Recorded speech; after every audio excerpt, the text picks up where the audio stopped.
सर्वदुःखभयङ्करी सर्वदुःखहरे देवी महालक्ष्मी नमोस्तुते। सिद्धिबुद्धिप्रदे देवी बुद्धिमुक्तिप्रदायिनी मंत्रमूर्ते सदा देवी महालक्ष्मी नमोस्तुते। आद्यन्तरहिते देवी आदिशक्ति महेश्वरी योगज्ञे योगसम्भूते महालक्ष्मी नमोस्तुते।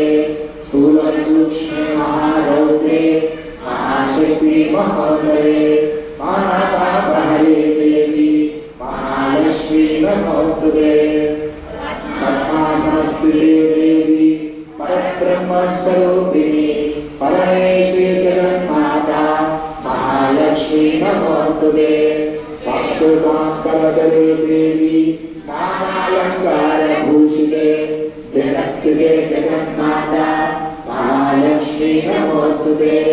महालक्ष्मी अष्टकं स्तोत्रं यः पठेत् भक्तिमान् नरः सर्वसिद्धिमवाप्नोति राज्यं प्राप्नोति सर्वदा।